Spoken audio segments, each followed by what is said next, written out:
God dang it. What? Evan, did you see the good news I posted? Yes, I did. What is the good news? Uh, Oh! That we won the war. He did. Okay. Hold on, I need to get this to... You may have won the battle, Mr. Powers, but you've lost the war. Okay, here we go. So unfortunately, it looks like now this one won't actually record. Now I gotta wait for it to be live on Twitch before I can download again. Anywho, so hey everyone, welcome back to the next exciting episode of the Song of the Wilds. Yeah! I am Fog of War. Oh no! Not the black fog! It's not the right world, you're fine. I am Evan, I am your merciful and humble DM, and the people around me are the poor schmucks who thought it'd be a good idea to play a game with me. And for the first time ever in one of my campaigns, my wife is actually sitting next to me. Normally I force her to be in a separate room. Because I didn't feel like setting up my stuff. Because we are both lazy after work, which is so fair. That is very fair. Now, I will just warn everyone... Oh, Liam, you're like going green, but I can't hear you. Oh, now I can. Okay. I think his mic is just picking up the background noise. Yeah, I guess it just picked something up, but Gotcha. okay. I just wanted to make sure. Yeah. By the way, testing. Okay, so something that I found out a little bit too late in our last session of Song of the Wilds. Apparently, the Twitch stream could pick up for the entire session. Everyone else could be heard, but me. Oh. Oh, that's good. I remember. That has been up on YouTube for God knows how long. But at least you guys can hear me live in the session. So before we go any further, of course, we're going to do our announcements. Before that, though, I just have one little thing to say. Not really an announcement. Yesterday, I was pretty crappily sick. I'm still a little sick right... Thank you, sweetie. I'm still a little sick right now, so this session is going to be a slightly more low-key session. It's just going to be a lot of role-playing world building. So, people who are expecting a fight, don't. I use my command spell, and my order is don't. Evan, do you want Discord showing? I'm sorry? Did you want Discord showing in the Unfortunately, I don't stream? exactly have a choice in the matter. If I try to full screen this, then everyone's video feed is going to suddenly get all, like, super choppy and jagged. It's not Okay. like there's Just You wanted to make could sure. you could pop out the call. Yeah, you can't pop out the call. Oh, there you go. I can try. No, don't do stop streaming. Pop out. There Pop you go. out. You did it. And then just like capture that in Right, like let me screen see if capture that or whatever. works. Window capture. Discord playtime. Hey! Okay, that works. Of course, now it's always going to catch, like, what background music I play instead of, like, we have paused the stream so that we can save resources. But, you know what? Who cares? I'm not doing any special rules with this. Anywho, What a sweet girl. This is our announcement. We got the kitten. Her name is Waikala Rose Height, but we just call her Kala. Bubba's like, I want to be in the video. Look at the big baby. Look at the big baby. wow. Which is actually funny. It's more like, look at the little baby. Yeah. And look at the big baby. Yeah. No, Bubba's Bubba's got a little meow. Remember? Aww. Bubba. So it's Which would be funny because Kit, my old cat, has the low kitty meow. By the way, Carly, when are we going to do part 2 of the cat campaign? Possibly next Friday. Next. Or we're gonna do a thing of the Great Poison, so it's balanced, and then I'll do part I think we should do Great Poison first and then do Cat I'm cool with Campaign that. next time. Because Yeah. when was the last time we had a Great Poison It's session? been a hot minute. Exactly. Like a month and a half. Yeah, oh my god, that's We've right. just been, I just have to say, Hey, it this happens. winter needed to stop. In like Mood. November. God, I hate the winter. There was- Oh, there's Sabrina. Oh, Bye, no. Sabrina. There was no December. It was just more November. I just, we did too much and it was a little bit extensive and I want that again. Yeah, but do you regret it? You're hesitating. I mean, I have seasonal depression, so I can't really Oh. vouch for that. Oh, hey, no. Are you gonna want? Wait. I want to offer promotion of your channel viewers at nope, Oh, nope, ew. you Yeah, are ignore that. banned. But Excuse me, sir, this is a Wendy's? Every time I get something like that on my Instagram, I just say, ma'am, this is a Wendy's? Or if I get one of those on Dinah and Oliver's Instagram, I see, my parents told me I'm not allowed to talk to strangers. I love Ma- that. Wait, when did Alice said that she comment won't on be. Dinah and Oliver? All the time. Evan, Really? What? Evan. Mel said that she won't be able to play tonight. Oh, okay. Wait, Is as she in- okay? In In the the Discord. in the Song of the Wilds chat. Okay. Sorry, I couldn't hear the name all that well that you said, so I didn't know who you meant at first. It took me a moment. Plus, I'm tired and my brain hurts right now. Okay. Well, hold on. Let me just take a moment to. You just. Oh, there you go. That's a good idea. There we go. All right. Okay, well, then it's actually a good idea that I decided this session to be a lot more low key, and we can still Yeah. do this with 5 players. I can count.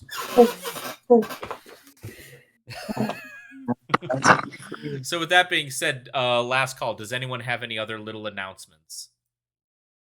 Go ahead, Liam. Oh, okay. I was just gonna say I am less than 50 away from 9,000 subscribers on YouTube. So, Amazing! Holy crap, dude! so hopefully we might start getting some consistent viewers on D&D on my channel at some point. I don't know. So Nice. Tomorrow, Evan and I are going to a convention, and I am competing in the cosplay contest. Nice. I have to finish my costume after this because I don't normally do Con Crunch, but I've just been too busy. Are you gonna want to have Vox Machina playing in the background while you Yes. play, or did you actually want to focus on Vox? I Machina? want to have it in the background when I make it because that's how I used to do it. Okay.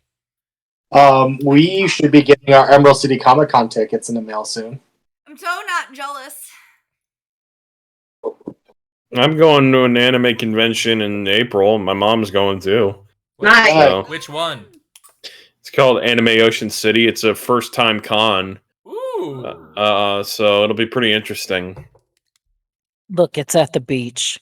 Yeah. Oh, that's bad. perfect. It's like my favorite place to go ever since I've been a kid. So it's really nice that there's an anime convention there now. That's So- awesome. Yeah, nice. I had COVID there. Oh, Yeah. Oh sorry. no! This one that we're going to is really small. It's called UchiCon, and it's at the University of Chicago. Hence Mm. Uchi. And everything that you buy that's not from a dealer, because those are typically like students there, gets donated to the school, which is super cool. Oh, But other nice. than that, like attendance is actually free. Yeah. Wow. And not only is Carly competing in the masquerade, I got 4 photo shoots lined up. Nice. Very nice. Holy cow. No, 4 with you. For some I reason, did have a thought f- you had 5. I did almost have a 5th one, but that was the one that Oh, that we- can't go anymore. can't go to Uchi. Okay. So yeah, that's me. That's Carly. Last call. Does anyone have any announcements? Uchi tata, yeah. All right. Well, if that is everything, then let us continue with The Song of the Wilds, Chapter 12, A Day in the Town. I wonder how well this is going to do with the music. Man.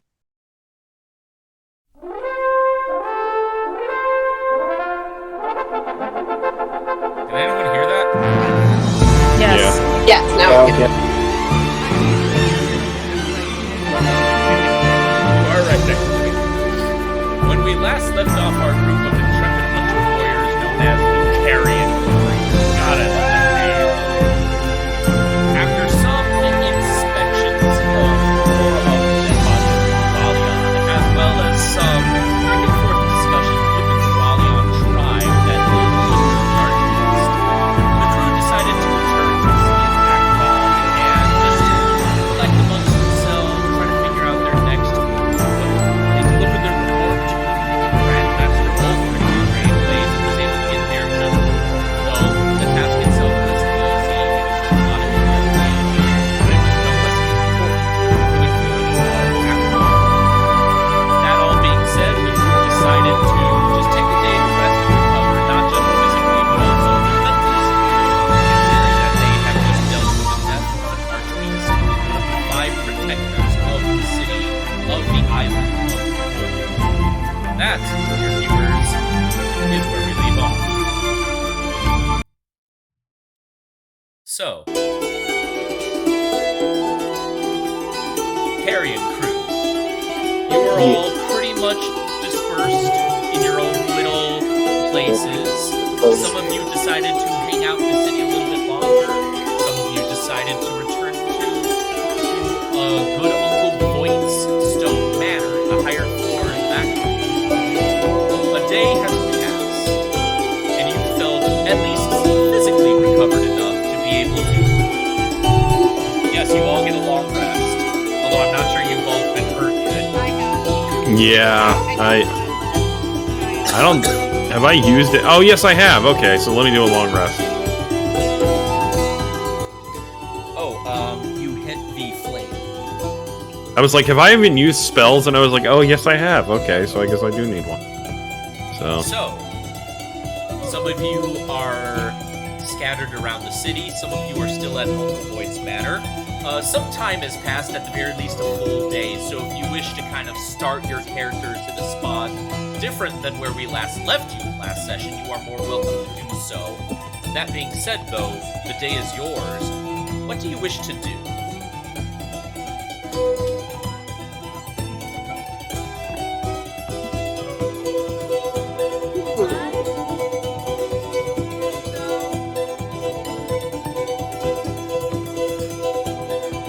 I'm gonna go to the market and buy more stuff and then just kind of skedaddle to my hut. All right. So, Lorelei, I almost called you Lorvina. Lorvina. Lorelai and Davina. Lorelai and Davina do the fusion dance. Ah! She just stands up. Where's Oreos? I need snoo snoo. Oh god, 2 Amazons fused together, she would be freaking jacked. Arios is like, Why does that pig have fists? Let me show you. Oink. Wait, did you just call your own character a pig? We didn't say it, she did. I'm just we're just saying. We're all tired and I'm still kind of sick right now, so we're all kind of loopy. Anywho, so Lorelei, you make your way into the market, and overall the atmosphere that you're getting is that people have started to relatively recover from the traumatic death of one of the Archbeasts. Focus on the DM, not the cat. I'm sorry, have you met this group? You know, that's fair. We all have cats. Yeah. I keep mine out of the room so they don't distract me. Gotcha. So, All right, Davina. What is it specifically that you're looking for in the market? I'm gonna look for the fruit that I gave to the what's that name? The four-armed gorillas? Yeah. The Goralions. Yeah, I'm gonna look for the fruit to replace the ones that I gave to the Goralian. Okay. finding food stands is actually not that much of a problem. I mean, they make up the majority of all of the different stands that are here. I mean, if you really think about it, the market section of Akron looks like a much larger, like, merchant side of a convention. It's just a bunch of tables and like stands that are just set up one after the other. Think the market of Agrabah in Aladdin. Cool. Love it. So, I'm not gonna make you roll for perception or anything to try and look Because for she's fruits. been there before. Like, Yeah, but still, you're more used to the jungle than the interior of Akron. But finding food stands is like the easiest thing. So you are able to find a food stand, and right behind it, you see an Arakakwa that is running the stand. Not only that, a very colorful parrot Arakakwa. Like the military parents you find in Oh, I'm talking like lovebird, like parrot Arakakwa. like the Hey, ones that Evan? You might want to turn down the music just a little bit. On the stream, it's kind of loud. Oh, even more so? Yeah. Okay, hold on. Let me see if I can figure that out.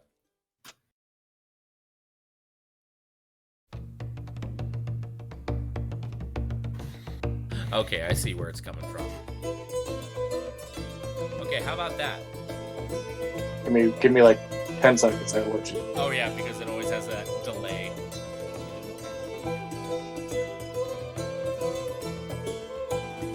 It's, I mean, Do maybe a tiny bit more. yeah, that's about the same. How about now?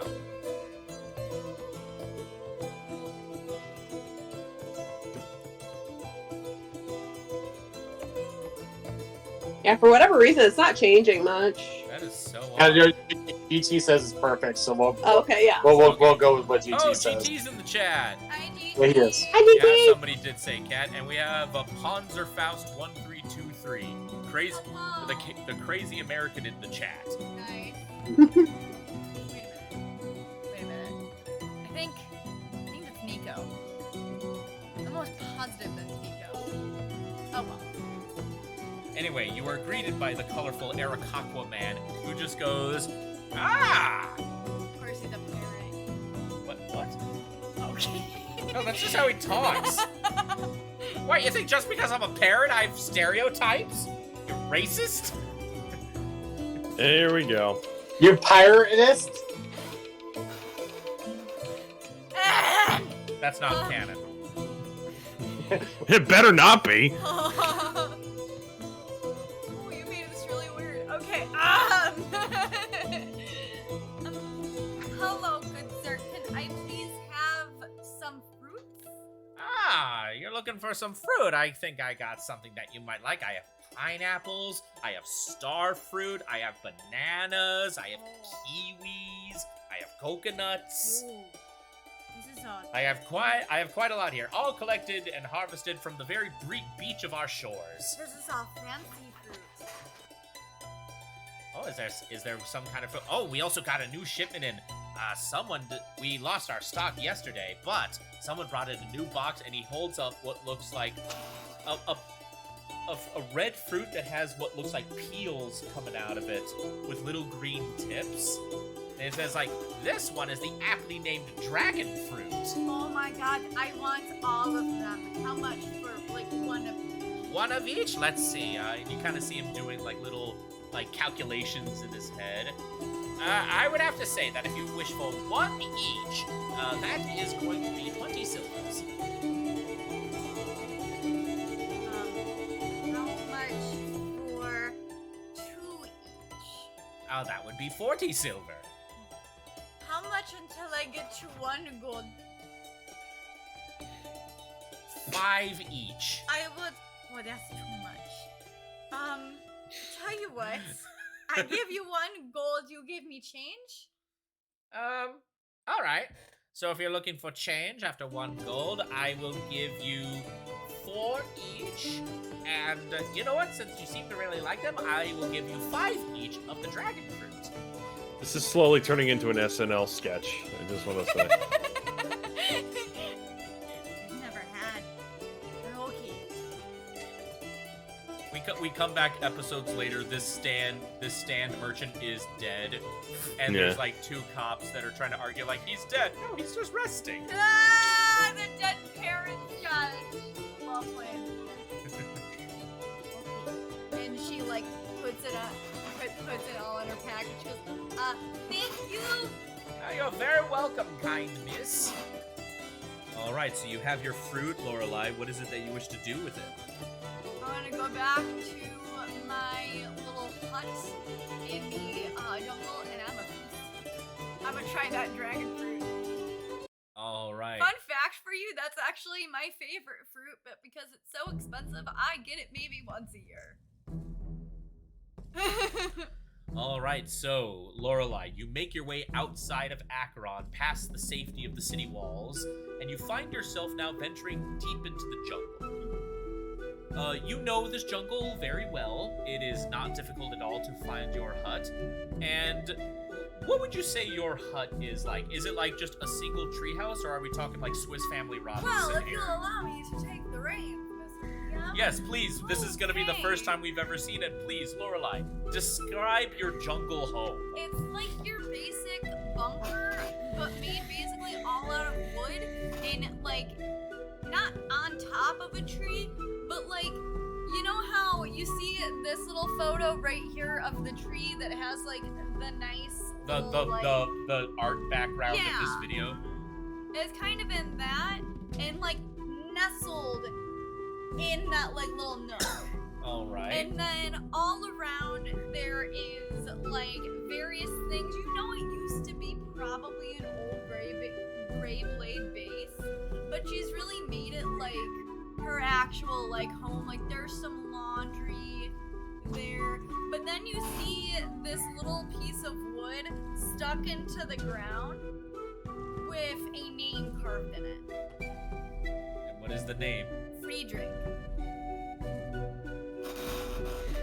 And that is all. All right. Do you wish to do anything else at your hut No, here? man, she's just gonna have a good time and try that dragon fruit. All right. If you will allow me to make some additions Go to for this. it. So yes, Enjoy yourself, it- because I don't really know what a gray blade bunker used to look like. it looks like I'm pretty sure this is the wrong word for it, but like it's not quite like a large tent. It's like the size of like a yurt tent. What's a yurt? It's like one of those large circular tents that like desert nomads would Oh, sick. build up. Okay, cool. I mean, it's not quite that size, but it's in that same kind of style. And I would say that yes, this did used to be a gray blade camp tent, but then over the years it started to go into disrepair. So over time, the previous tenants, leading up to you and Friedrich, you've just routinely would like reinforce this place with wood. It became like kind of like a half tent, half log cabin, kind of. And just to reconfirm, this is technically on the ground, right? It's not like in the treetops. No, it's the tree house thing is in the tree, and then there's like a little like ladder. Okay, so it is Yeah, in the tree. it's Okay. nestled in between the little nook. But she first takes out a small coconut and puts it by the stick that says Friedrich on Aww. All right, and you wish to try the dragon fruit? it. Yeah, I do. All right, Yeah, I Lorelei, do. you take out a knife. Has she ever had dragon fruit? She has not. Okay, so you cut open the fruit, and the inside is not what you expected. While the outside is bright and colorful, the inside is pure milky white with little black dots. She's just gonna like smell it, and then she's just gonna take a big bite of it. Make a Constitution check. Constitution. What are you doing? You're trying to burrow under He's the he's trying to blanket. get into the. Him burrow. Our cat is trying to get inside the blanket. Him burrow. Here, help. There you go. Everyone, if you will direct your attention to Oliver under the blanket, and I will narrate his thoughts here. They'll never find me. I'm getting. You say Nice blanket. It looks very nice and soft. It is. Thank you so much for noticing. I got it from Streamlands, the Human Reserve. Y'all should check it out. They have some really good stuff, especially for, you know, campaigns just like this one. I don't know. Oh yeah, yeah. Also, GT says, Carly, you are hilarious. Such a vibe. Thanks, GT. All right, so make a Constitution sorry. check. Like, too much going on. Okay, you're in your skills. Shh, got it. Okay, take a Oh, left. that's Take a a left. savings throw. Take a left here. Okay, You need remember to your go to blinker. bed. Shut up, Evan. You were distracting me. You made me roll the wrong one. That's 12. A 12? Okay.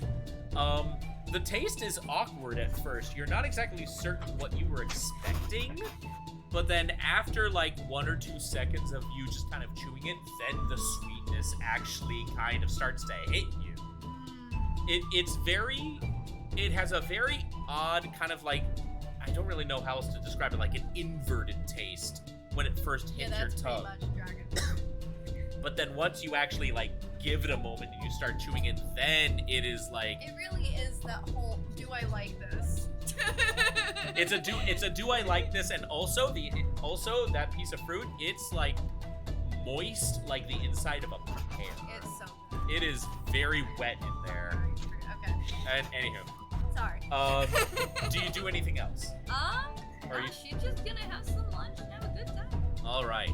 Well, with that being said, we are now going to turn our attention to Can I help the you? bard of the party. That's not your present. Well, all right then. So, like I'm I gonna- said, Liam, because some time has passed since last session, I'm allowing all characters to kind of make their own starting points, separate than where we guys actually left it off in last session. Like a full night, and like some of the morning has passed. What are you doing right now? I think I'm gonna head back to the pub I used to work at. All right. You make your way, weaving through the crowds of the markets. You're seeing some. You don't just see some markets there. You're going towards some other like larger shops that actually have like an indoors in them. But you're also going past some other residences, some other places of business. You actually pass by a school, and you see what looks like a tall, like snowy white-skinned tiefling woman in like a very modest dress, like ringing a bell, and some children of various races and species are all like huddling into the school. As you walk past all of that, you then make your way back to the bar that you used to work at, the Wolf's Claw. So, now that you're here, what do you wish to do? Well, I guess I'll sit down for a minute. Alright, you take a seat already, even though it is pretty much the morning, and this isn't really the time for a lot of the drinkers and the partiers to come out. There is quite a reasonable amount of people inside the Wolf's Claw wanting to have like a heartier breakfast than you would typically get like any other place. As you sit down, like a full minute passes, and you hear some footsteps walk up to you, and you see what looks like a little goblin woman in a little dress holding up a platter going like, "Hey there, sweetums, what can we get you this morning?"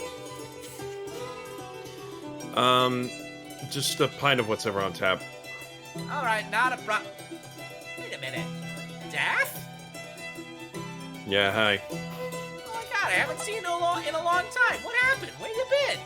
And you actually, it took you a moment because you've been focused really a lot on Greyblade stuff. But this is the aptly named, not her real name, this is what everyone just sometimes calls her. This is Trixie. And she's a goblin waitress of the Wolf's Claw for quite a long time. She's older than some of the other people here. Yet she looks great for her age. Hey, Trixie. It's been quite a few days. Yeah, it has been quite a few days. Where have you been? I mean, there's a lot of people that actually kind of missed you. And then you just kind of up and left. Well, that's nice to hear. Yeah, I've been dealing with some stuff. I joined up with the Greyblades, actually. You what? You Yeah, I'm joined surprised them? about it too. Why? I thought you were doing so well here. What? There's a lot what of- is it? Wow, that really sucks. Why? That's the vibe I was getting. I'm sorry. Dath basically says there's been a lot of weird things going on, and I couldn't really turn a blind eye anymore. Wow. Well, hey, if you're sure about this, no one's gonna stop you here. Come on, you know everything. For a moment, I thought Oliver climbed onto like the bookshelf. Oh, he did that earlier. He what? Yeah, he climbed on my bookshelf. No. I meant the steel bookshelf. Oh, Anyway, you said you want just something basic on tap. I'll get that for you, sweetie. Just give us a minute. And you see Trixie walk off.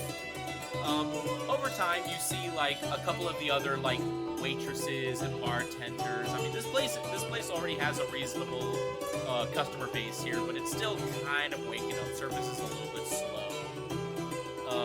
Do you do anything while you're waiting? I guess I'm gonna write. All right. And what is it exactly that you are writing? It's probably just gonna be like jotting down ideas for plays All at this right. point. All right. So for that one, because of your background, Dad, which do you have higher, wisdom or intelligence? It would be intelligence. Okay. I would like you to roll me an intelligence check with advantage because of your background. All right. Just gonna use D&D Beyond. All right. Dirty 20. Nice. All right.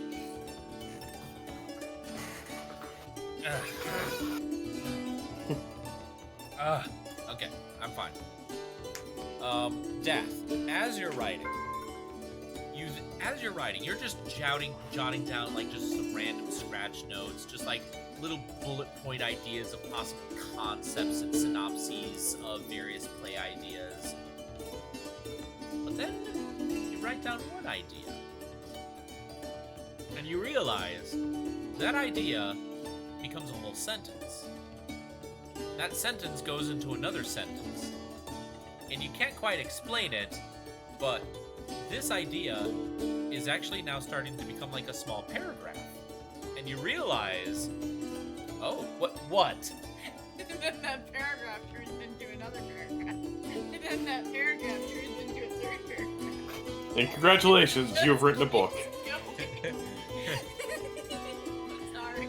Dath, you blink and all of a sudden there's a book just on the table. Yeah. That actually would be amazing. I'd be like, what the fuck? It's like Unraveled when he did Halo and all the Halo novels just appear on the table like, what the fuck? No, get these out of here. So, Dath, we're gonna have fun with this one. And just All right. know, you rolled a dirty 20. So, whatever this turns into will be considered good by the All right. public. Okay. I can't believe we're gonna do this, but... Wait, no, crap. Oh, there we go. Okay. I'm gonna see if I can do this. Oh no! Are you What the- kidding me? Oh, that's so fun! I'm here for this. Let's go. What do we do?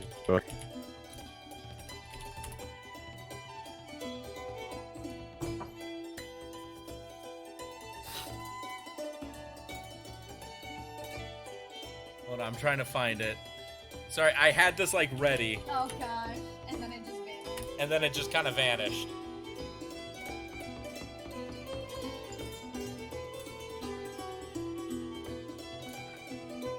Don't mind me. Just trying to get this ready. Pay no attention to the man behind the curtain. Pay no attention to the man behind the curtain. Do do do do do do do do do do do do do do do do do do Do do do do do do do do do do do do. Do do do do.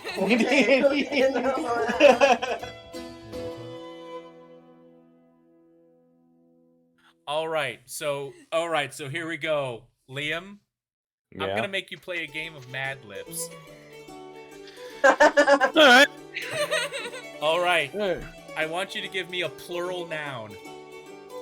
A plural noun. Alright. So oh, this is harder than I thought. Okay.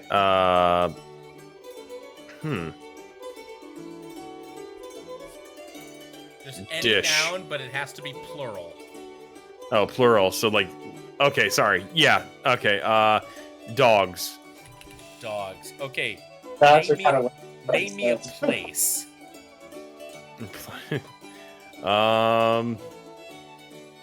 Like specifically a name of a place, or just like Just a general place. a lake? Lake. All right. Now give me a single noun. A single noun. Worm. Worm. Okay, give me another plural noun.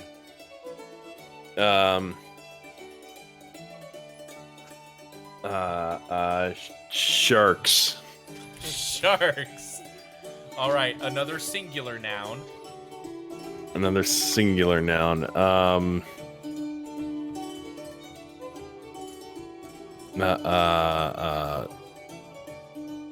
Swords.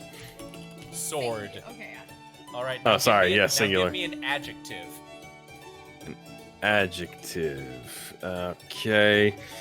Hang on. Let me think for a minute. Let's do.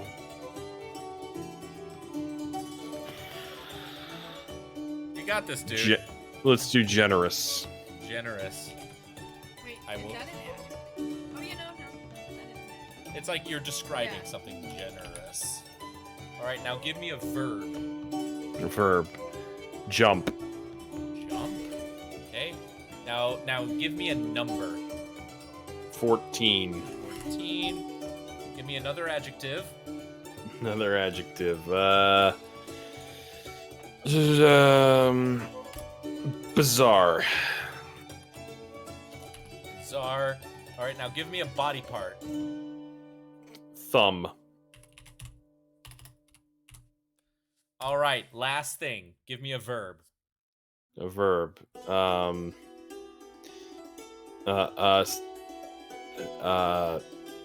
Scare? Can that be a verb? Yeah, that works.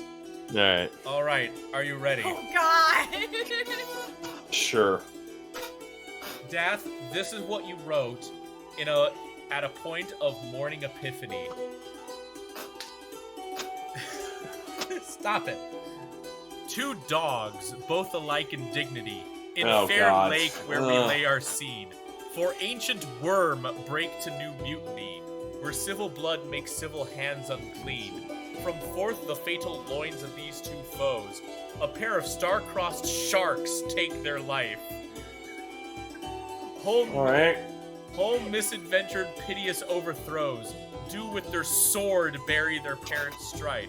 The fearful passage of their generous love, and the continuance of their parents' rage, which, but their children's end not could jump, is now the 14 hours traffic of our stage. The which if you with bizarre thumb attend, what here shall scare, our toil shall strive to mend. I do bite my thumb at you, sir. Oh no. And just think, we just did a dirtier one of that. That like Mullen you did. It was so bad. A plague on both your houses. Hey! So, Dath, you look at this, you look at what you've written. Apparently a play about two schools of sharks that hate each other, Oh, I hate this. and yet they're very generous with their love with other fish. this is going, and from what you can tell, you can already tell this is going to be a very long play, like 14 hours worth of content that you think is the only amount of time that anyone would need to be able to comprehend this epic that you've written. And that's when you notice that Trixie the Goblin, who has had a large mug of pretty standard, like, ale in her hand, has been standing on a stool over your shoulder this whole time, watching you write. It's a metaphor for how love can consume you all. Shut the fuck up. It's a metaphor for if love doesn't keep moving, it'll die. Oh my god! Oh my Okay. god, I'm My gonna mom was an die. English major. Okay, I'm sorry. You'll probably get a kick out of this episode. Yeah. And Trixie's looking over your shoulder and like, Beth, did you just write that? Unfortunately, yes. Do you plan to keep going? Maybe. Because I think you could. I think that could really turn into something. Remember, Dath, you rolled a dirty 20, so whatever you write will be considered good. Okay. I suppose Shakespeare knew what he was doing. It could be turned into a musical, and there could be a jet in it. At this. Thank For you. 1 second, Dory thought you were making a bear reference, and I was about to throw hands. I was gonna be like, that's my favorite music, one of my favorite musicals of all time. Anyway. No, I was doing a West Side Story. Yeah. I caught it. I look at Trixie and I say, so, has anyone been talking about the Archbeasts around here? The mood between you two instantly sours a tiny bit because Trixie, she did not like that the topic changed from the masterpiece that you were about to write right there. But Trixie was more like, oh yeah. I mean, I hate to say it, the business really picked up the night the news broke. Everyone was wanting to kind of forget about what happened. But, by the gods, Archbeast? That's supposed to be impossible, right? That's what I heard. Well, hey, have they, has anyone looked into it? Like, looked into what happened? It seems like there are some people who are. Okay, well, just, if you find these people, just let them know there's a lot of people really riding on, hopefully finding out what happened, and maybe we could, I don't know. Maybe this was just a fluke. Maybe this is just a one-time thing, but everyone's on a little on edge right now. So just when you find the people looking into this, just make sure they know they got a lot of people riding on their backs. Yeah, I will. All right. Hey, and with Trixie. that- yes. Wait. You really like the play. You really like what I'm writing. Oh yeah, definitely. I think this could definitely be creative. It's got a very wild kind of sense to it. I think a lot of people would like this. You think it would change the mood of a lot of people for what's going on? I mean, at the very least, it will help distract people from all the troubles going around this place. I think a lot of people would pay a lot of money to be able to be distracted by something happy for once. Maybe that's the point of art.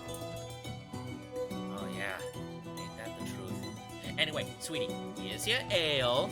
Drink it before it gets warm. Right.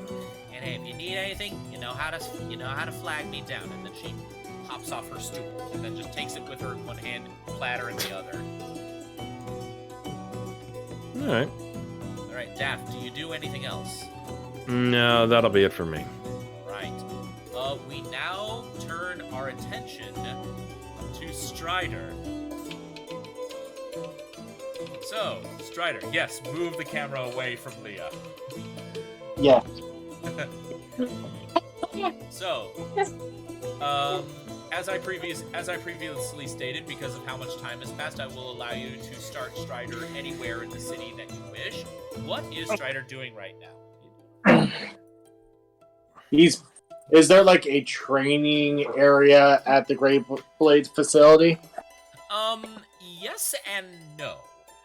The Grey Blades do have like this large open space within their building, which is used for keeping up people's like exercise regimens and such. However, that's really just used for people who are just wanting to do like a very light workout. Rumor has it that if anyone wanted a more intense workout, they don't go to the workout courtyard of the Grey Blades. They head to the arena. That's where he's going. Okay. So, Strider, you and Zethar, who's just perched on your shoulders, you're both kind of snacking on some breakfast right now. Strider, you got like a honey biscuit in your hand, and you're already like half done with it. You frequent that bakery stand a lot. There's a tabaxi woman there that just makes like the best little breakfast pastries, cinnamon rolls, biscuits, croissants. I always overtip her. You always overtip her. Yeah, you are her favorite customer. And Zethar is actually munching on, like, his wings are like perched on his back, and he's standing on his hind legs on your shoulder, and he's eating on like a little smaller muffin. Like, even though dragons are mainly carnivorous, no one can beat like a good pastry. And the same goes for dragons, especially like very younger dragons like Zethar. Now that being said, though, as you get closer to the arena, things are a little quiet here. I mean, the arena typically doesn't really start doing stuff until later in the evening when people are looking for some late night entertainment. You are familiar that the arena typically goes one of two ways. One, it's typically used when people want to fight each other to settle disputes, get some like extra aggression out. It's a great way to just purge a lot of emotions out of you in case you're feeling all like hopped up. But the other purpose that it's for is, first off, the Grey Blades doesn't just hunt creatures. Sometimes it will capture them alive. And after doing all of the research that's needed, they'll either set them free, or if there's enough of a demand for them, or if they're too much of a threat to be let loose back into the wild, they'll put them up in the arena for like bullfights and such. Yeah, there are some people that consider it to be too barbaric of a practice, but unfortunately the majority of Acheron is too much into the sport to really say otherwise. They love the blood sport a little too much, and it's a great distraction. There's not really much of anything happening right now. I mean, pretty much everyone who works the arena are still just like, they're still getting it set up. They're cleaning last night's mess. It was a riot last time. Now that being said, though, Strider, what are you specifically wanting to do at the arena? Train.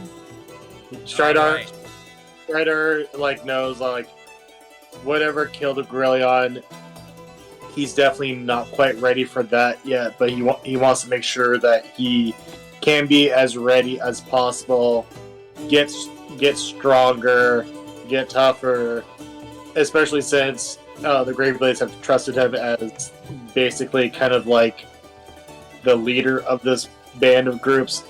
He wants to make sure he can be the best leader that he can be, and wants to be sure that he can protect his friends. Gotcha. All right, I definitely do love that one.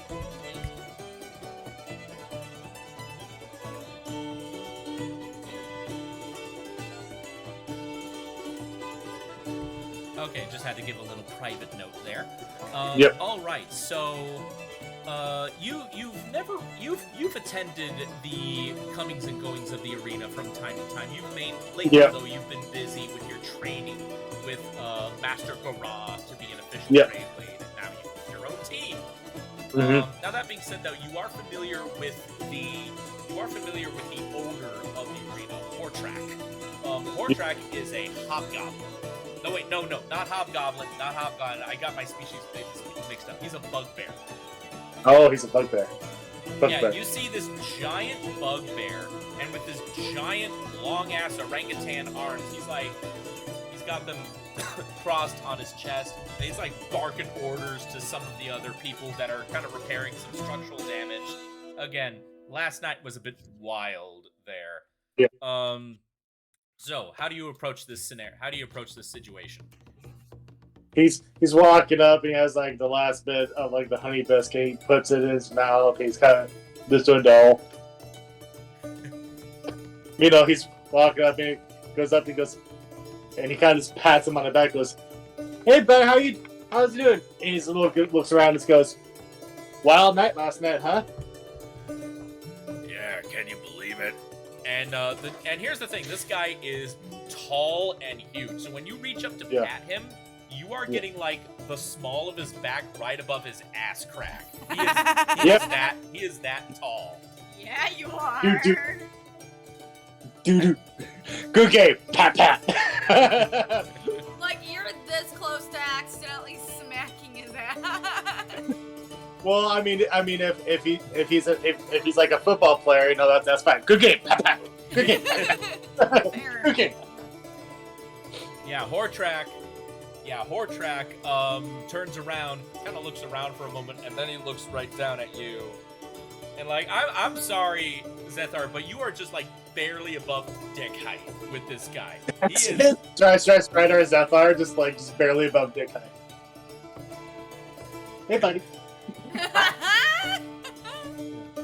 And Hortrack, like you've heard of Hortrack before, but this is the first time that you and he have ever like officially met. Typically, you've seen him when you would attend events at the arena. He's not only the owner, but he's like the commentator. He's the guy who gets like the crowd riled up for all of the big fights that go on here. And he goes, well, hey there, little hunter. What do you need help with something? We're not exactly open yet. It's right there, kind of cracks his neck and goes, well, you see, the thing is like, I finally became full-blown grade lead. I'm leading my own group, but, I've been asked to kind of help figure out kind of what's going on with the Archspeed stuff, and I want to make sure that I'm kind of ready to kind of face whatever's coming at me. So, is there anything you can throw at me that I can train against, or someone I can train against? I want to be able to be prepared for any kind of situation. All right, so you're looking to try to get yourself ready. Let's see. You don't exactly have any creatures that I think you would be good enough up against. They're really for higher ranked matches, but I think I know of someone that would be willing to spar with you for a couple. I have no clue. Is it just it's my go-to voice for gruff people. What you doing here? Get out of here! Everyone's from Brooklyn and is Italian. It has that Italian ma. When you need to know how to talk like you're from Brooklyn or Jersey, That sounds like just think of yourself with wet nails, freshly manicured, and you gotta get your hair out of your face. That sounds like my uncle. No! Why you? No. That's actually, it's funny, small little thing. That's how Margot Robbie's manager basically told her to imagine doing the accent for Harley Quinn. She was like, okay, imagine you just got your nails done and they're still wet and you're trying to get your hair out of your face. So she's like, and Margot Robbie's like, it just naturally came. I love that. It's an attitude, okay? It's an attitude. It is an attitude. That's amazing, and I love that. All right, So Strider answered back after. He's like, there might be like someone he can face, and Strider's like, all right, well, I'm ready for anyone or anything. Just I'll just keep going until I can't beat something. All right, not a problem. Let me see if I can figure out someone. I remember every fighter that we currently have on employ here, so let me take a look at you. And he has to actually hunch down, and he's still not eye level with you. The guy is that tall, and he's kind of looking at you for a moment. He grabs you and he holds out your arms. He makes you T-pose for a moment. He's feeling your muscles. Yeah, he's doing this to you. Just so you know, he's pretty much he's like underneath his armor. He's kind of pretty much built like Geralt from The Witcher 3. Right. Just like muscle and bone Lean and skin. muscle. Just lean like decathlete muscle. Like not like bodybuilder, not like big heavyweight man, like no more like a decathlete who can like kind of do just a little bit of everything. That's hot. All right, so after kind of giving you a pretty thorough examination, Hortrak the bugbear just lets out a very thingy grin and he goes, "I know someone that you can go down with. Head on over to the arena. You're gonna be fighting with Jade." Ooh. And Strider goes, alright. He kind of cracks and begins doing kind of like the Goku like stretching, like he gets into the arena. He's kind of hunching down from side to side. Yeah, I know. Hunching down from side to side and kind of just like twists at the waist and kind of stretches his arms a bit he takes out his scimitar and begins to kind of like do some basic like slashes and motions to kind of like loosen up his shoulders, get used to like the weight of the sword then and there to be all kinds of ready. All right. You're escorted like through the gate, and you now find yourself in the arena itself. Now, this arena can hold a lot of people, but it's not exactly big. It's not like Roman Colosseum huge. Yeah. Like, if you've ever seen the actual, like, old movie Spartacus with Kirk Douglas in it. Mm-hmm. The first arena he ever fought in, it was not huge at all. It was just like kind of like that arena from Gladiator, like before that Like he the did first one. the first one that he fought in before he actually went to the Coliseum, like that precisely, small yeah. one. The arena Okay. itself can hold a crowd, but Yeah. not like a huge crowd or anything. If anything, Yeah. this is more like a really large fight club. Yeah. We don't talk about Fight Club. Right. Anywho, as you enter through the gates, and the moment you actually enter into the arena proper, the gates close behind you, and Zethar looks behind you and looks back at you. Oh wow, this is getting kind of serious. I know, right? Isn't it exciting? At that moment, the gates now on the other side open up, and you see, and you can't see past the gate. It's like completely in shadow because that side of the arena is actually connected to the stone wall of the inside of the mountain, and that's where they kind of have all of their storage spaces. Yeah. Now, coming out of the shadows, though, you see a hand not creepily reach and hold the corner, but just like casually grab it, and you see a head poke out, and you see an elf?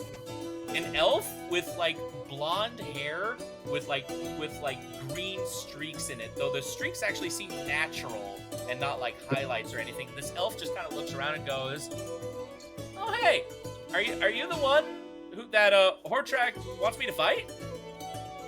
Yeah. Are you ready? Let's go. Let's do this. There's yeah. I mean, that's going on. Hey, Hortrak, you sure? I mean, he looks kind of tough.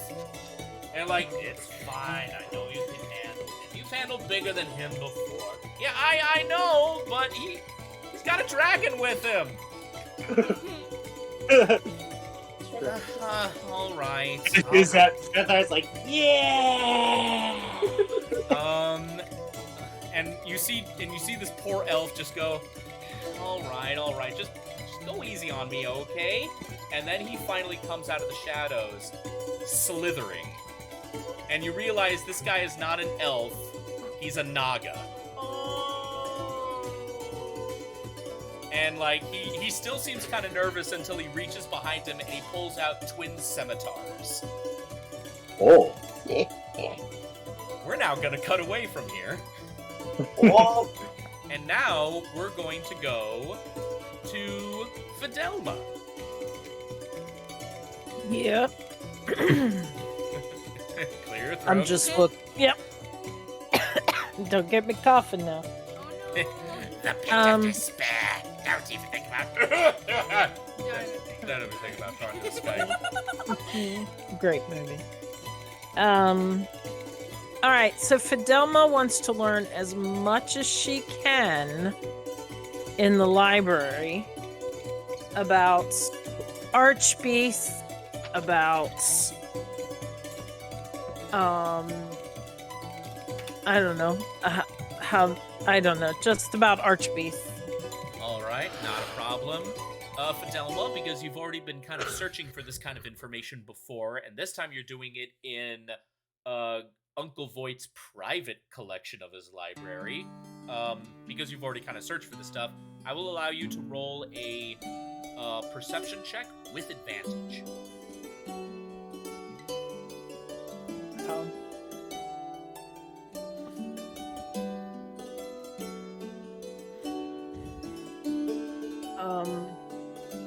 A dirty 21. Nice! And everyone's kind of rolling high today. I love it.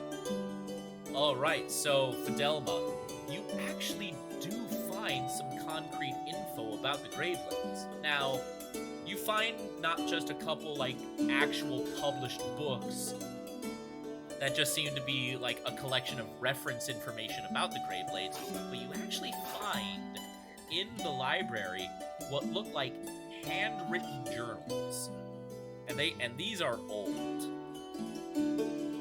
And essentially what you're able to find out, you find out, you basically reread a lot of information that you've already come to know about. One of which is, like, the Archbeasts. There's 5 of them. They are the protectors of everyone and everything on the island of Ulma. It is just the Archbeasts, and it's become like common law in Acheron over the years. I mean, this is basically just how everyone remembers it.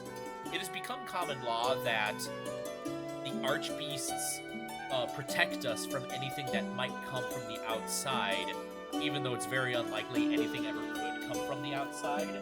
Now, that being said, though, the inverse is hold true.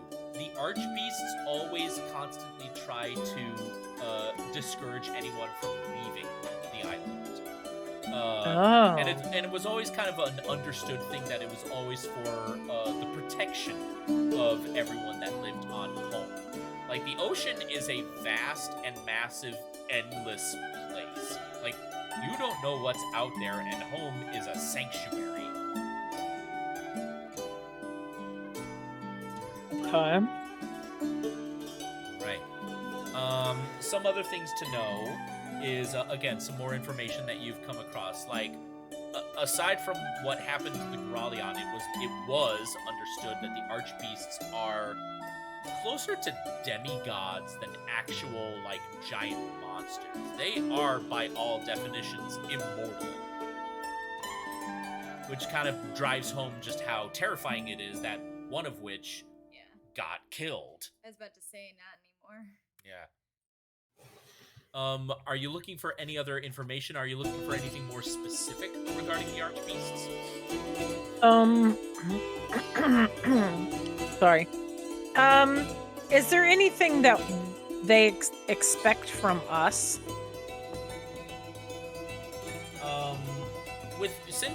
What was your intelligence check again? You said perception. No, I mean, what was the score that you got? Oh, 21. 21. Oh, okay. I thought you said 20, so 21 is actually very good. Okay.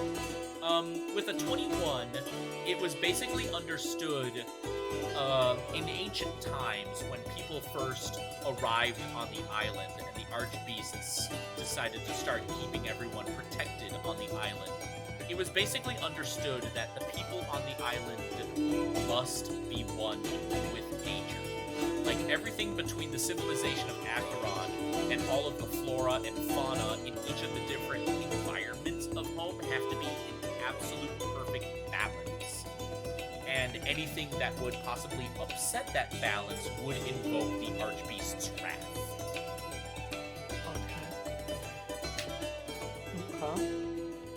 Okay. And that's really it. I mean, it's a very simple, like, law that has been, like, known by the populace for generations, but just because it's the only law doesn't make it like any less important. Right. Okay, now, let's see. She wants to look and see if there's any magic books to play around looking Right. at. Yeah. Now because you've been mostly looking for archbeasts up until now, roll me another perception check. This one's gonna be a straight roll, no advantage. Okay. 16. 16. All right. Mhm. As you look around, and you can feel something, like a certain tug of magic. Oh, the music just looped. No. Go back to Tavern Festival.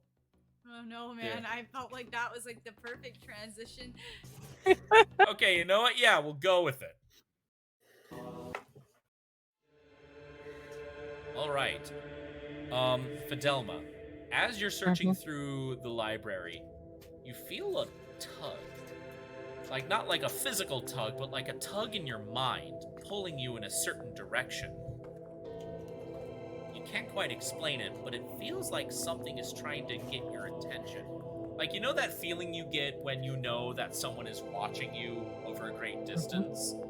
It kind of feels like that, but stronger. Okay. You start coming towards a bookshelf, and you can't quite explain it, but there's something about this specific bookshelf that is calling to you. Before you get too close to it, though, you hear something I can help you find?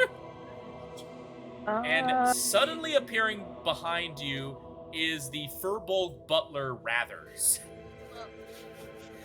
Oh, there's all just looking. I feel like I gotta look at the books over here. Oh, the books over here. Yes, that is Master Void's private research collection. He has spent many a year, both in his time of the Grey Blades and in his own magical practice, compiling his knowledge in all of these books. You say there's something here that you are looking for? See, I don't just do Boston. Okay. If, like, one of them was kinda of saying, "Come to me, Fidelma. Read me, Fidelma. Become smarter, Fidelma." Have I mentioned that I love Fidelma and that she must be protected at all costs? Oh.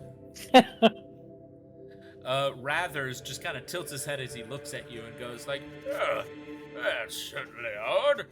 Books talking to people like that? Certainly a very strange thing.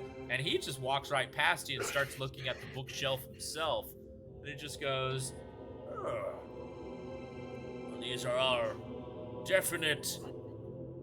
I just kind of realized I turned Rathers into Dick Van Dyke from, like, the old banker from Mary Poppins. Oh. Bert.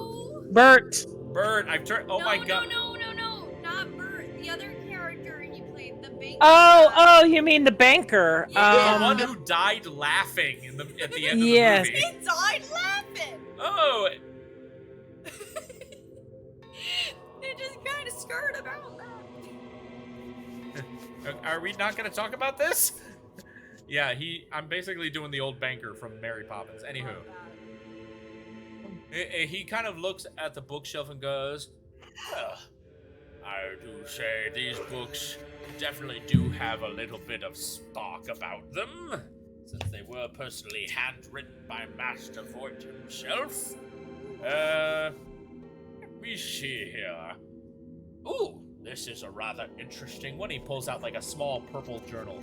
Let's see, this book here is all about how to imbue an object so that you can store other items in it. Not quite like a bag of holding, but like an object of holding. Oh, that sounds interesting. Let me see here. Let me see. Something else? Let's see. Ah! Now this one's a mighty fine thing. This one... Master Voigt took some inspiration from people who use various spells to give them different kinds of sight. This one here lets you have a sight that allows you to see through things. Oh, that's sneaky. Let me see here. Let's see. This one... oh dear, this one was unfortunately quite a failure. This one, he wanted to try and sneak around. He wrote this one in his younger days, when he wanted to try and invent a spell that allowed him to climb on walls. Unfortunately, he could put his hand to a wall, but then he couldn't get it off again. Sticky tape. It's not Sticky- good. Yeah, I don't know what that sticky tape is. You're not a gnome. You don't know these things. Oh, that I is... like that. That is true. I mean, we furbolgs are always more of a simpler life. And you say that it was this bookshelf that attracted you so? Yes, I likes to learn. Learning is the best. Oh, I certainly do agree. Perhaps it might actually be best for you to speak to Master Voigt himself. I do know that he would love to speak more with Mistress Kara's friends and teammates.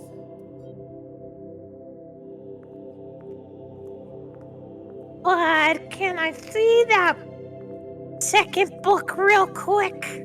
Oh, yes, the one to see through objects. One moment. And he, very shaky hand. This guy is 1 foot in the grave hold. He shakily pulls the book back off and he hands it to you.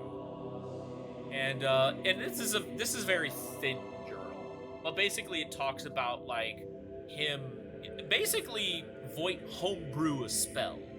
A spell that basically gives you, it's kind of like dark vision, but it's more like X-ray vision.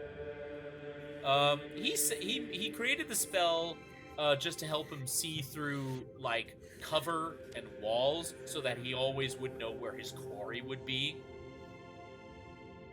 Leah, you're killing me with the cuteness. It's too much.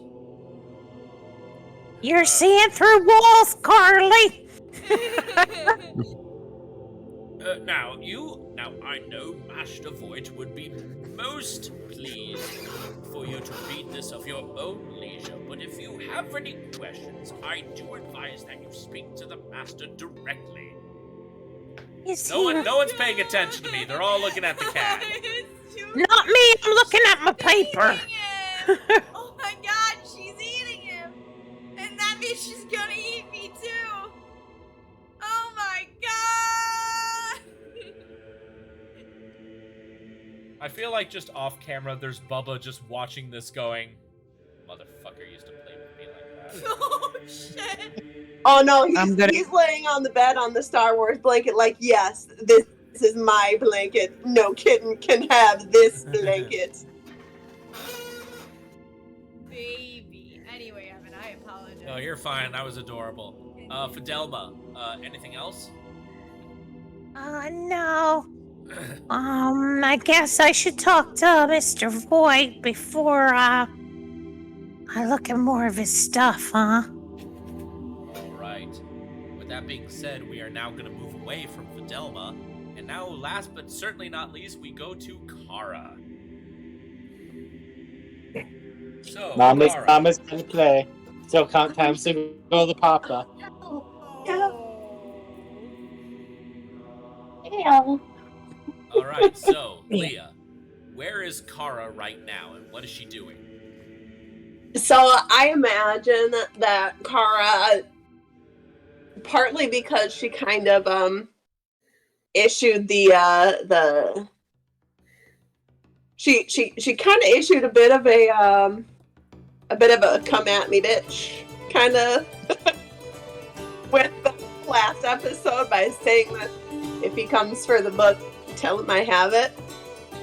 Oh yes, when Mogul, the master of coin of Acheron, visited. Oh, I do remember that. The giant No, mastodon. Wait. No, it's the Leonin. Wait, his name is Vogel? No, Mogul. Oh, thank God. Not Vogel. No, absolutely not. I'm not bringing that energy into this house. No. Although you'll be shocked to know that back when I worked at the title insurance agency, we dealt with a residence that was owned by one Vogel. I remember that. And I was like, I had to sign some of his. Well, I had to issue him some of his checks.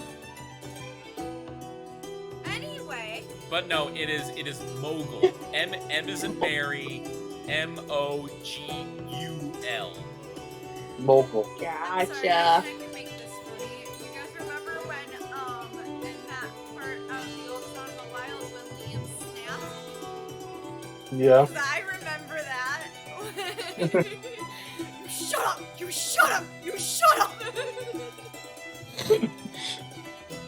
Oh, I missed the Olympics. Yeah.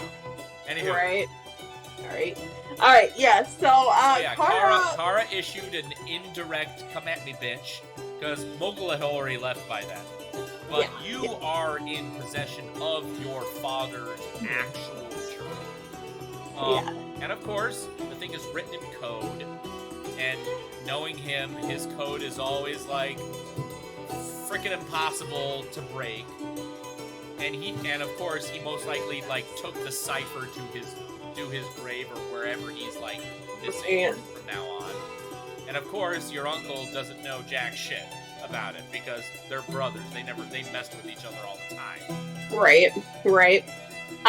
So Kara's basically been going through in her head, like things from when she was a kid, like stories he might have told her, or like, and then kind of referencing those to like things that he maybe said to her in the last days that she had seen him, to see if anything kind of clicks and maybe starts to, out. All right. Considering that this is your own father that we're talking about here, roll me a history check with advantage. All big stretches, baby girl. All big yawn. 11. The other one was a 3, so 11. D&D Beyond, you did so well the other night. Sure did. Alright, unfortunately with an 11, all you can really remember is just some of the fonder memories with your father. Not anything really much that had to do with his work as an explorer. You remember some fond memories of him like taking you on hikes with some bodyguards outside of the city, going on cute little tracking adventures looking for cute little wild animals, never straying too far from the city. This memory was from when you were like 5.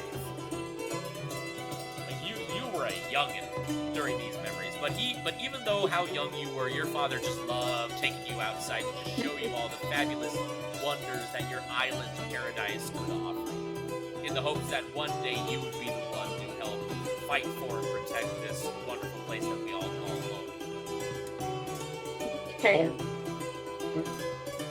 I guess then she loves remembering that, but she would want to then kind of look through the pages and see if there's anything like any kind of pattern that she can find, something that, like any words or symbols, anything like that might come up, because that's, when you're deciphering, that's the next step. If you don't have the key, is look for patterns. Right. Titles.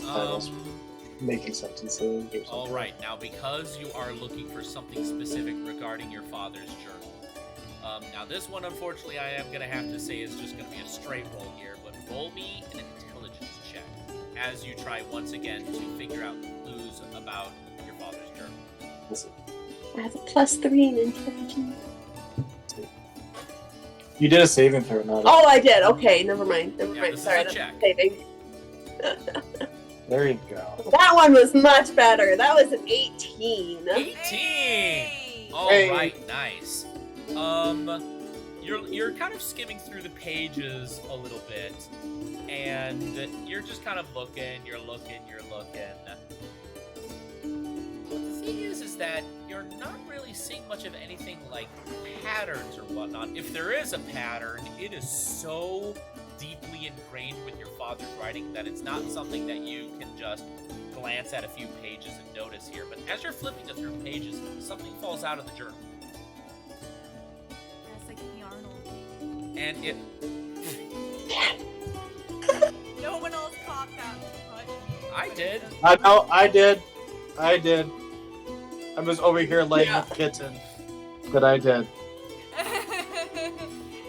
As so yeah, you see something that kind of falls out of the journal itself, and it looks like a 4-way folded piece of leather parchment. Charlie, can you stop?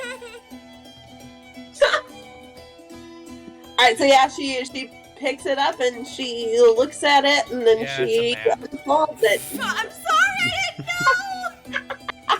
You shouldn't be talking.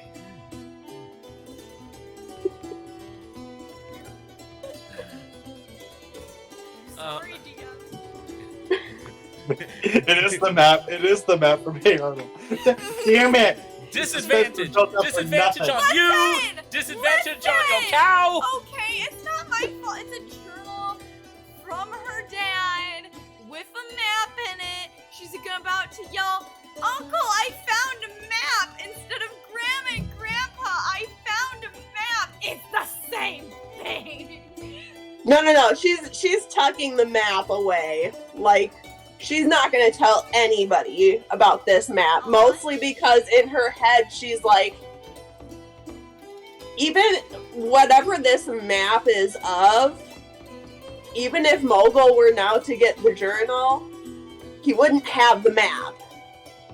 Because, like, assuming anything, Mogul probably only knows about the journal, probably doesn't know about the map. No, that's so fair. That's a good idea. So she's not telling anybody about the map. Honestly, not even the group at this time, because if they don't know about it, they can't get hurt for it. And she doesn't know them well enough to let them... Well, and even when she does know them well enough, she wouldn't want them to risk anything, but I mean, for that the is true. time You've only being... been a team for less than a week. Fair. Right? For the time being, she's gonna keep this Time. to herself. God, this Time. episode It works of The so Wild weird in all these over places. again. How long has it been? Well, we've had a lot of like little hiatuses. That's fair. Okay. Okay, so, Kara, as you look at the map, you realize as you fold it up, this is a very detailed map of the entire island of home. It's like a tiny little atlas. And of course, maps of the island are a dime a dozen. You can buy them at any like little merchant stand or shop for anyone who's looking to like find like little hiking paths or little spots among the island. At first glance, this map doesn't seem to be any really all that different. However, you do notice that that this map was hand drawn for one thing. I mean, there is a printing press that exists in Acheron, not just for like written words, but also for illustrations, and maps being one of them. But this one was definitely a hand-drawn map, and whoever drew this took their time, because this is a very realistic ink and charcoal drawing of the entirety of the island. And not only that, you can also clearly see the map itself is drawn, where you can actually clearly see what each of the different sections are. Like, you can obviously see the desert, the volcanic region, the tundra, the jungle, pretty much the swamp. And And on each of these 5 corners, you see what looks like a tiny, tiny little illustration of an archbeast. You see the phoenix, you see the hydra, you see the sphinx, you see the Gralion, and you see the giant dire mammoth.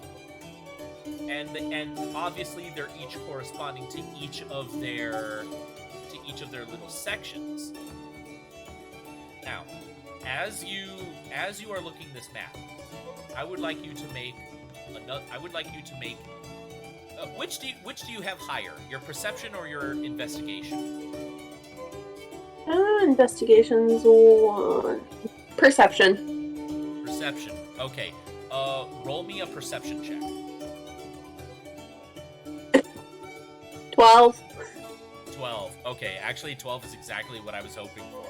So, as you are looking at this map, you kind of like hold it away from your face for a moment, and you realize that your father must have done something strange with this map, because when he was illustrating the surrounding ocean around the island, he drew it kind of, at first glance, I mean, you have to be honest with yourself. He drew a shitty ocean. I mean, there seems to be like lines in some jagged places. Some of the little wave illustrations seem to like get cut off and then continue. Like the ocean itself was folded like paper and then unfolded, but in a very crappy way. Like, you honestly can't tell what it looks like, and the little waves, it's like the same little illustration of the wave that he just like took a stamp and just copy pasted it.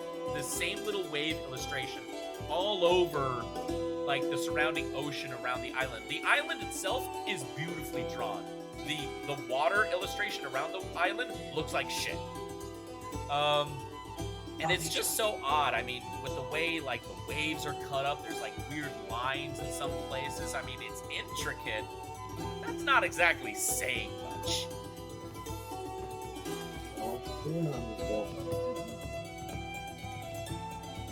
I'd like to think that's Kara's exact face.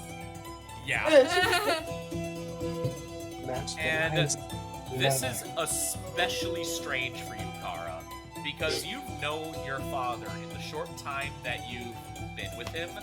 You've known him to be an amazing artist, especially when it comes to drawing pictures of monsters and his sights for all of his journals.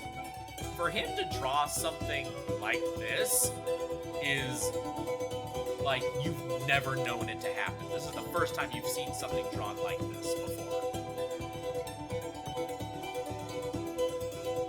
So she is kind of gonna like start like folding it and see if the lines like line up with each other. Dang. I'm sorry, babe. I tried to whisper help you. I tried. It's like this. Mama, what are you doing? What are you doing? Oh, this Mobby.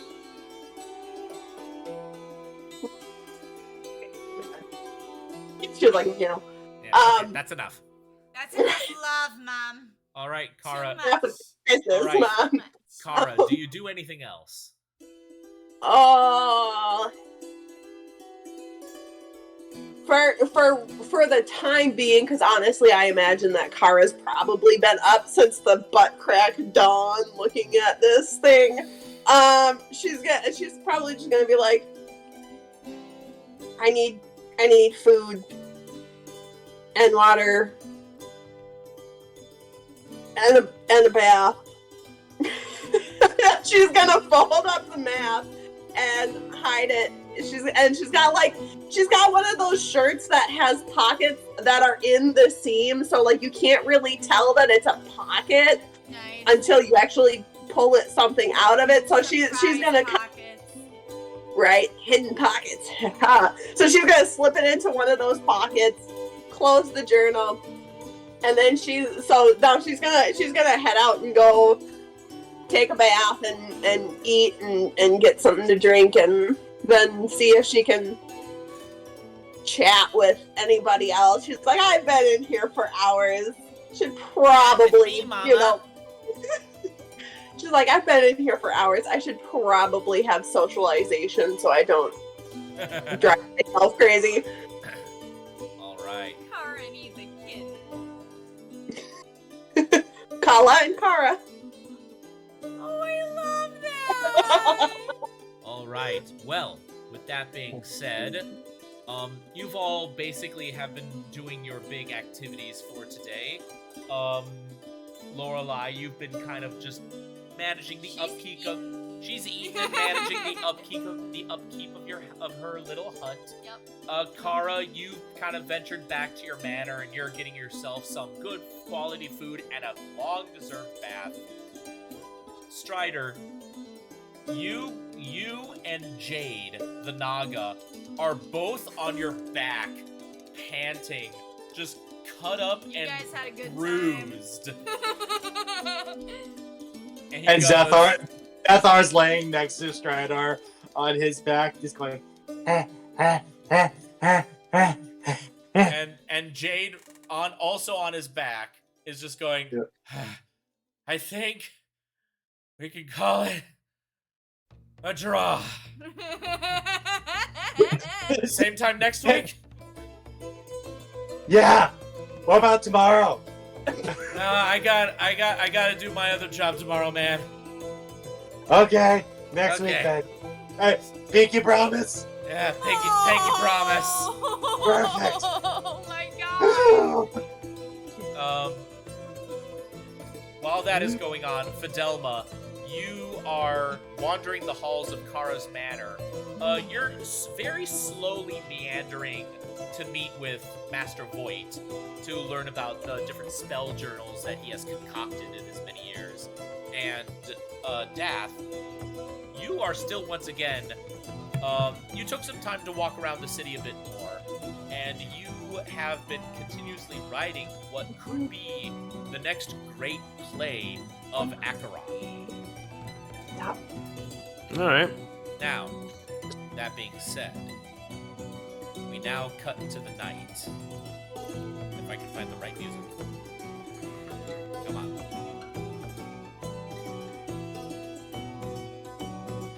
I'll go with this one. I know I played this before, but it's appropriate. It is now nighttime. A lot of you, I do apologize. I'm going to take the reins here. And this is the last thing before we end the session here, but this is going to be the next big thing.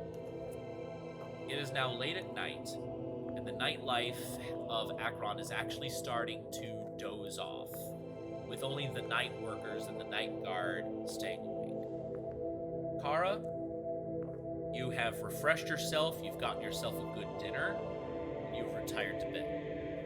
Strider, you've done the same. You actually took the time to go back to Kara's manor because it is now basically your second home. Plus, who wouldn't want your own personalized hunter's bedroom complete with a giant basin bathtub for you and Zethar? Lorelai That's is right. passed out at- I want my hot tub. Oh, Lorelai, we'll get to you in a moment. Father. Fidelma, I don't like that. you've already had a nice meeting with Master Voight, and while he didn't exactly have time to teach you about the magic in detail, he did promise to teach you at a later time. So you find yourself basically passed out in the library, just books on you.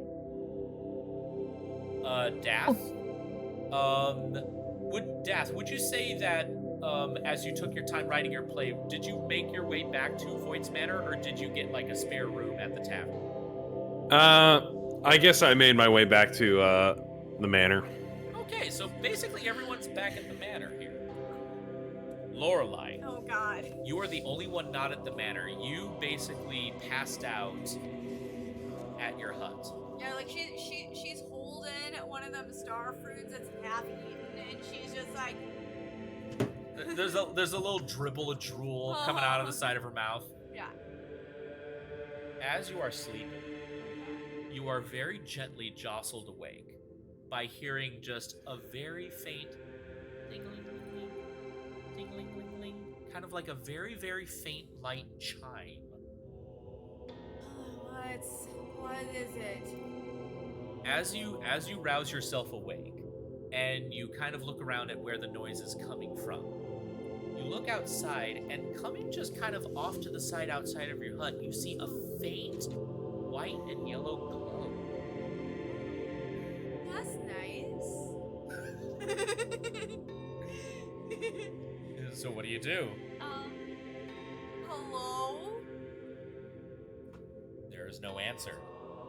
Is it like bright outside? No, it's not like bright outside. It's like someone is holding like a lantern, like a very bright lantern outside. I'm not into that. She's gonna say, whoever you are, this is protected ground from the, what were those guys called? What guys? The monkey guys?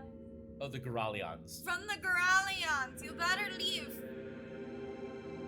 There's no answer. But you do see that glow starting to get a little fainter and fainter, but you can tell it's kind of going off to the side. It's not going towards Acheron. She's gonna take her axe. She's gonna very, very carefully climb down, trying to be like as like quiet as she can be. And then she's going to start to very cautiously and very like slowly approach the light. As you exit your hut and you make your way back out onto the ground, you see that glow is coming from a figure. And whoever this figure is, they are already quite a ways away from you, and you recognize what direction they're going in. They're walking in the direction of where the Goralion's corpse is. Okay. Do I recognize the figure?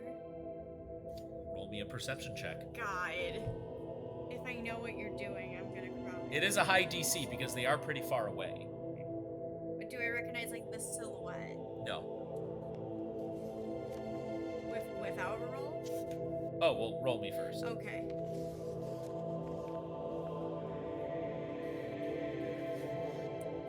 I got 16. You do not recognize it. Okay. But whoever this is, they're walking towards where the Goralion fell. She's gonna like very stealthily kind of get as close as she can to try and get a glimpse of whoever this is and like hide in like the foliage. So you make your way over there. And you hide behind many bushes and trees. And you're right at the edge of the clearing where the Goralion was killed. And many of the pieces of its corpse are still scattered about. Oh, I thought they would have like given a burial. They're working on it. That being said, though, off to the side you see that glow again. And walking into your vision, towards where the head of the Goralion is now lying on the ground, you see what looks like a very tall woman. This woman has completely straight, bright, golden, and orange hair, and what looks like feathers that are like banded into many thick strands of hair itself. She seems to be wearing a gown with many different green and blue and orange patterns on it, and there's this intricate cape coming off of her gown that looks like multicolored feathered wings. She doesn't seem to notice you yet, but she's walking towards the head of the Goralion, and she looks down on it almost mournfully so, as she just gently traces a hand over it, and she finally decides to like shut the eyes of the Goralion because they've just been left open this whole time. At that moment, the woman slowly lifts her head, and she is looking right at you, Lorelei. And you see, what you see are the brightest emerald eyes with slitted pupils looking right at you. as she then points a hand directly at you and says, "Blasphemy." And then at that very moment, you gasp awake and you're back inside the hut. Oh shit! Okay. And that is where we're going to end tonight's session. Nice. Oh shoot. It's the Lorelei arc, y'all. Oh, I never said that. Oh, I know you didn't. Nico said he liked her haircut. Just teasing. Oh, that's Nico? Just teasing. Oh, I didn't know that. Yeah. Nico, I'm sorry for not recognizing you. Nico is our old friend from our old job. That's Panzerfaust 1323. We love Nico and his fiance. Abby. Abby. So, with that being said, guys, thank you so much for joining us. We are once again about to get back into the fold that is Song of the Wilds. And hopefully we'll also do The Great Poison next week. That one is a long time coming. Now, with that being said, though, guys, thank you so much for joining us. Take care. We love you. We will see you all next time. Bye. Bye.